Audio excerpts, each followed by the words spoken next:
یزید، جس کا نام سن کر ہی ہر وہ شخص جو اہل بیت سے محبت رکھتا ہے اس کے رگ رگ میں خون دوڑنے لگتا ہے۔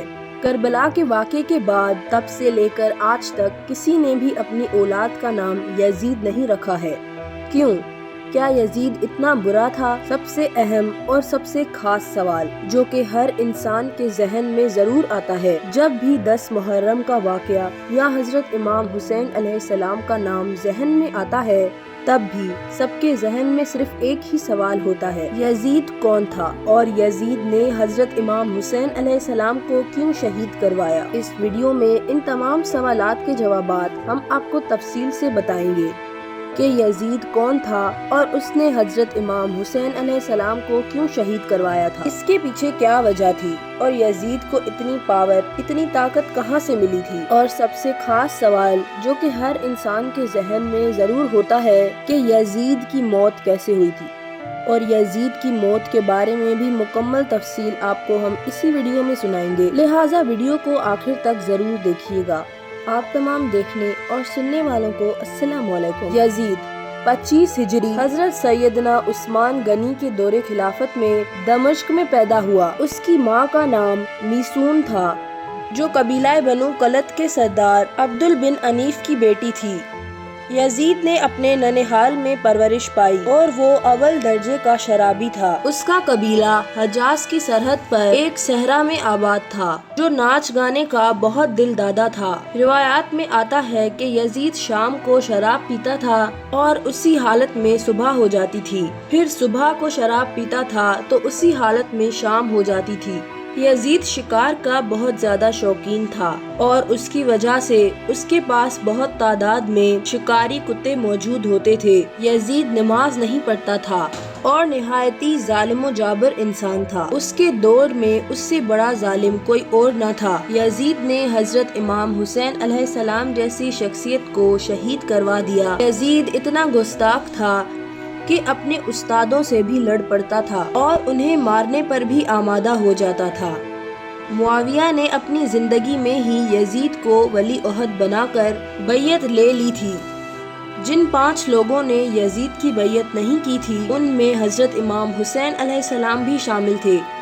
یزید حقیقتاً حضرت محمد صلی اللہ علیہ وآلہ وسلم کے دین کا منکر تھا۔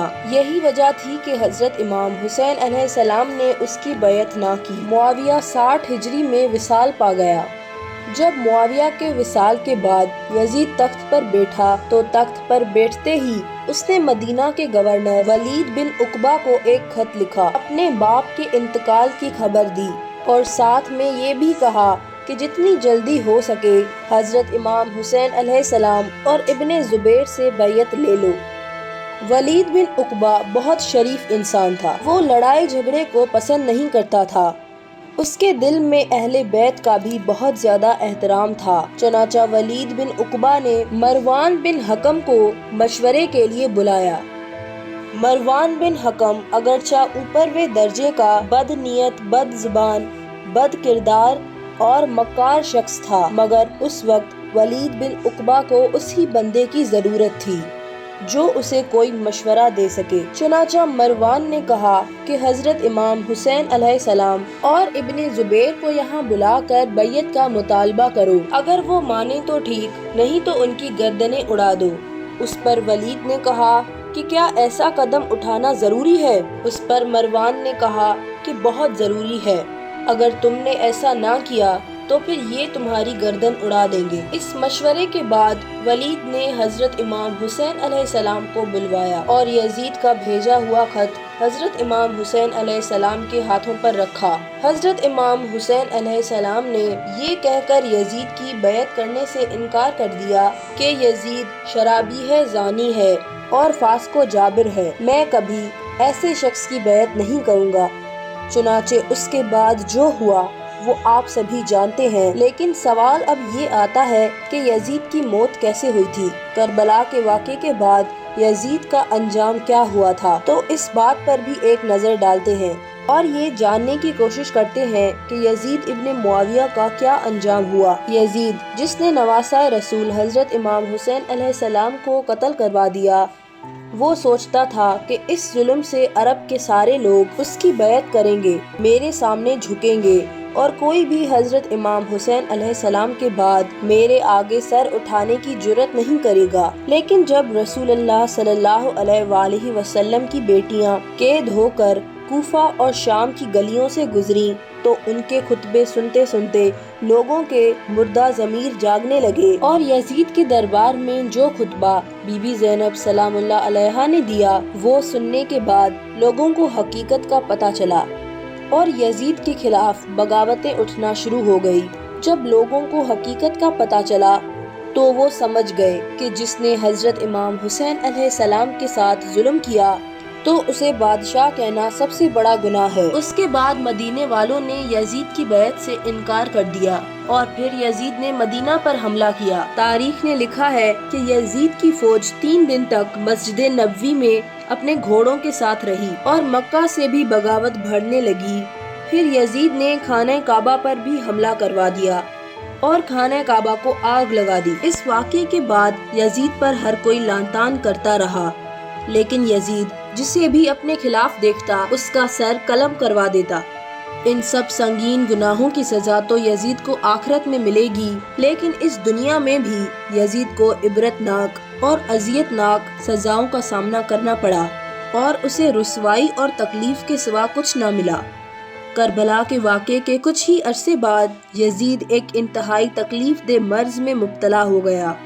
یزید کو ایک قسم کی ایسی بیماری ہوئی جس سے وہ سارا دن ساری رات جیسے مچھلی پانی کے بنا تڑپتی ہے ویسے ہی تڑپتا رہتا تھا۔ اس کے پیٹ میں شدید درد اٹھتا تھا اور اسے بہت زیادہ پیاس لگتی تھی۔ وہ جتنا بھی پانی پیتا اس کی پیاس نہیں مٹتی تھی، اور جب وہ پیاس کی شدت سے پانی پیتا تو وہی پانی اس کے پیٹ کو جلاتا تھا۔ وہاں کے حکیم پریشان ہو گئے کہ یہ کس قسم کی بیماری ہے، اور یزید کو کہتے تھے کہ تمہارا پیٹ اندر سے خالی ہو رہا ہے اور جل رہا ہے۔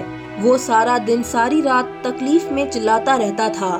اس کی یہ تکلیف دیکھ کر بڑے بڑے حکیم اس کا علاج کرنے سے قاصر تھے۔ یزید کی اس تکلیف کو دیکھ کر لوگ سمجھ گئے اور کہتے تھے کہ یہ عذاب حضرت امام حسین علیہ السلام کو شہید کرنے کی وجہ سے ہی ہوا ہے۔ یزید کے درد کو ختم کرنے کے لیے مختلف حکیم اسے بہت قسموں کے شراب پلاتے تھے تاکہ یہ زیادہ وقت نشے میں رہے اور اسے درد اور تکلیف محسوس نہ ہو، اور حکیم اسے شکار کرنے کا بھی کہتے تھے تاکہ اس کا زیادہ تر وقت تفریح میں گزرے۔ ایک مرتبہ یزید اپنے ساتھیوں کے ساتھ شکار پر گیا۔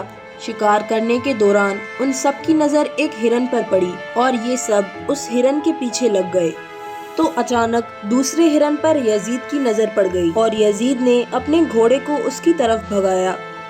ہرن کا پیچھا کرتے کرتے یزید اپنے ساتھیوں سے بچھڑ گیا اور ایک سنسان جگہ پر پہنچ گیا، اور وہ ہرن بھی اچانک غائب ہو گیا۔ یزید کو وہاں بھی پیاس کی شدید شدت ہوئی اور وہ پیاس سے تڑپنے لگا۔ اس وقت یزید نے دیکھا کہ ایک شخص ہے جس کے ہاتھ میں مشک ہے۔ اس نے اپنے گھوڑے کو اس کی طرف کیا اور اس کے پاس پہنچا۔ یزید نے اس سے کہا کہ مجھے بہت پیاس لگی ہے، تھوڑا پانی پلا دو۔ اس شخص نے پوچھا کہ تم کون ہو؟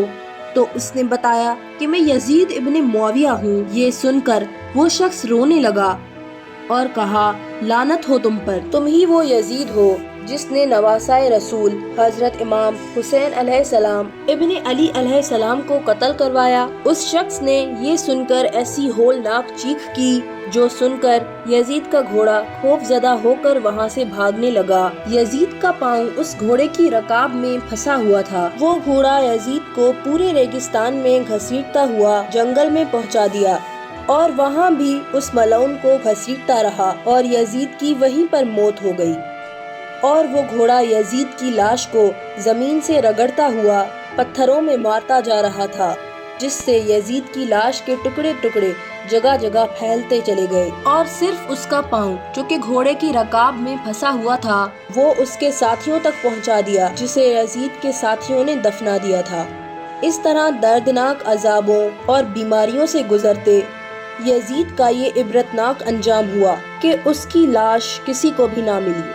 اس کی موت کے بارے میں بہت سی روایتیں ملتی ہیں، جن میں سے ایک روایت میں نے آپ کو اس ویڈیو میں بتائی۔ اگر یزید کی لاش مل چکی تھی تو وہ آج بھی اسی قبر میں ہوگی جس کا نشان آج بھی موجود ہے، یا شاید اگر یہ روایت صحیح ہے تو اس قبر میں یزید کے جسم کے بجائے یزید کا وہ پاؤں دفن ہے جو کہ یزید کے ساتھیوں کو اس گھوڑے کی رکاب سے ملا تھا۔ تو ناظرین، یہ تھی آج کی ویڈیو۔ آپ کو یہ ویڈیو کیسی لگی کامنٹ کر کے ضرور بتائیے گا۔ تب تک اپنا اور اپنے پیاروں کا خیال رکھیے گا۔ اللہ حافظ۔